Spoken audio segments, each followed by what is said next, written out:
उपसंघ vertebrata के बारे में हम लोग अभी चर्चा करेंगे। इस संघ के अंतर्गत, इस संघ में जो भी जंतु होते हैं उनका जो मस्तिष्क को जो होता है वह बहुत जटिल होता है। क्या होता है? बहुत जटिल होता है। और वह जो होता है क्रेनियम से बना होता है। क्या चीज से बना होता है? क्रेनियम से बना होता है। इसीलिए उस वर्टिब्रेटा, क्रीनेटा भी वर्ग कहते हैं उसको, क्रीनेटा भी जंतु कहते हैं उसको। और इसमें जो है जो भी उपसंघ वर्टिब्रेटा के जितने भी जंतु हैं उनका जो मस्तिष्क जो होता है बहुत जटिल होता है। और उनका मस्तिष्क जो घिरा होता है वह क्रेनियम से बना होता है। क्रेनियम से घिरा होता है यानी कि बंद होता है। ठीक है। उसके बाद क्या होता है? इसीलिए यह इसका जो भी मस्तिष्क का जो भी भाग है, जो भी जंतु होते हैं उनको उपसंघ क्रेनिएटा वर्ग भी कहते हैं। और इसमें जो होते हैं एक जोड़ा, इसके सिर में यानी मस्तिष्क में जो होते हैं एक जोड़ा यानी जोड़ा के रूप में संवेदी अंग होते हैं। क्या होते हैं? संवेदी अंग होते हैं, जिसके कारण जंतु जो है देखने का काम करता है, देखने का कार्य संपन्न करता है, सुनने का कार्य जो है संपन्न करता है, और सूंघने का भी कार्य संपन्न करता है। जैसे नाक के द्वारा वह सूंघ सकता है, कान के द्वारा वह सुन सकता है, और आंख के द्वारा वह देख सकता है। यह क्रिया जो है संवेदी अंग के द्वारा ही संभव है। यह लक्षण जो है वर्टिब्रेटा में पाया जाता है। वर्टिब्रेटा के अंतर्गत जो आते हैं वह पक्षी आ जाएंगे, जलीय जीव आ जाएंगे, और मेढक आ जाएंगे, पक्षी आ जाएंगे, मनुष्य आ जाएंगे। ये सभी जो है वर्टिब्रेटा उपसंघ के अंतर्गत आते हैं। तब हम बात करते हैं उपसंघ वर्टिब्रेटा के बारे में। उपसंघ वर्टिब्रेटा को 5 प्रमुख वर्गों में बांटा गया है। कितने वर्गों में बांटा गया है? 5 प्रमुख वर्गों में बांटा गया है। पांचों वर्ग का नाम है फिशीज वर्ग, या इसे मत्स्य वर्ग भी कहते हैं। दूसरा है एम्फीबिया वर्ग, या एम्फीबिया वर्ग को उभयचर भी कहा जाता है। उसके बाद है रेप्टिलिया वर्ग। कौन सा वर्ग? रेप्टिलिया वर्ग। उसके बाद है एबीज वर्ग। एबीज वर्ग के अंतर्गत कौन कौन से आते हैं इसके बारे में हम चर्चा करेंगे। उसके बाद मैमेलिया या स्तनी वर्ग, मैमेलिया या स्तनी वर्ग। तब फिशीज वर्ग के अंतर्गत कौन कौन से आते हैं, कौन कौन से जीव जंतु आते हैं। मत्स्य वर्ग के अंतर्गत कौन कौन से जीव आते हैं, तो ध्यान दीजिए यहाँ पर। तो यहाँ फिशीज वर्ग यानी मत्स्य वर्ग जो भी जलीय जीव यानी मछली के ग्रुप के हैं, जो भी जलीय जीव है जो जल में अपना जीवन यापन करते हैं, संभव होता है, उसको कहते हैं मत्स्य वर्ग के अंतर्गत रखा गया है। ठीक है। जैसे समुद्री चूहा हो गया, मछली हो गया, ये सब हो गया। उसके बाद एम्फीबिया वर्ग के अंतर्गत आते हैं। तो एम्फीबिया वर्ग उभयचर प्राणी के अंतर्गत आता है, जैसे में मेढक, यानी वैसा जंतु जो जल में भी और स्थल में भी, जल में भी और स्थल में भी जीवन यापन के लिए अनुकूल होता है।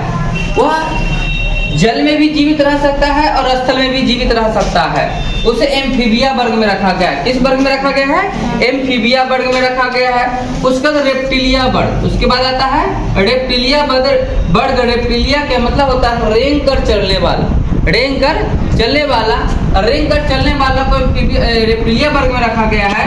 जैसे जो रेंग कर चलता है, जैसे हो गया सांप हो गया, क्या हो गया? सांप हो गया रेंग कर चलने वाला में।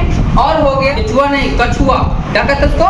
कछुआ। कछुआ अलग होता है और केचुआ अलग होता है। यहाँ पर देखिए, कछुआ जो होता है इस टाइप के होता है, यह धीरे धीरे धीरे धीरे रेंग कर चलता है। ठीक है, वह रेप्टिलिया वर्ग में आता है। और केचुआ जो होता है यह चेरा इसको कहते हैं। क्या कहते हैं इसको? चेरा भी कहते हैं। यह जो होता है लीड के समान होता है, कलम का जो लीड होता है उसके समान होता है। जैसे यहाँ एक पेन है, पेन का जो ये लीड है इसके समान होगा, इसके समान होगा, इसीलिए इसे क्या कहते हैं इसको? एनिलिडा वर्ग। यहाँ देखिए लीड है ना लगा हुआ, इसीलिए इसको हम एनिलिडा वर्ग भी के अंतर्गत रखते हैं। ठीक है, कहते हैं। तो केचुआ किसके अंतर्गत आता हुआ? एनिलिडा वर्ग के अंतर्गत। और कछुआ किसके अंतर्गत आता है? रेप्टिलिया वर्ग के अंतर्गत। क्यों आता है रेप्टिलिया वर्ग के अंतर्गत? क्योंकि यह रेंग कर चलता है, और यह जो है केचुआ जो है तो चेरा जो है ये भी रेंग कर ही चलता है, लेकिन यह अपना जो है यह भोजन जो है दोनों मुख के द्वारा करता है। इसे किसान का सबसे अच्छा मित्र भी कहा जाता है। किसान का सबसे अच्छा मित्र किसको कहा जाता है? कछुआ को कि केचुआ को? केचुआ को। केचुआ को ही हम लोग अपनी भाषा में क्या कहते हैं? चेरा। क्या कहते हैं? चेरा। इसको किसानों का मित्र क्यों कहा जाता है? यह जो है जमीन के अंदर जाके, जमीन के अंदर जो भी मटेरियल ह्यूमस जो आता है उसको लेकर ऊपर की ओर लाता है। वो अपने घर बनाता है, जिससे उसका क्या होता है, वो सारी भी ह्यूमस जो है मिट्टी में मिलकर और मिट्टी को क्या होता है, उर्वरा शक्ति को बढ़ा देता है। क्या करता है? बढ़ा देता है। ठीक है, इसीलिए केचुआ किसान का मित्र कहा जाता है। ठीक है, उसके बाद आता है एबीज बर्ड। कौन बर्ड बोलो हुआ? Abies bird.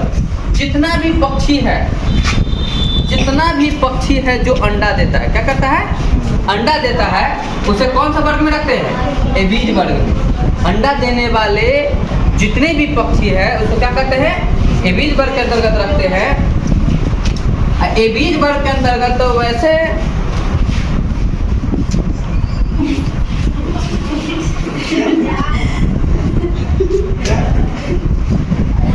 एबीज वर्ग के अंतर्गत कौन कौन से आते हैं? एबीज वर्ग के अंतर्गत सभी पक्षी आते हैं।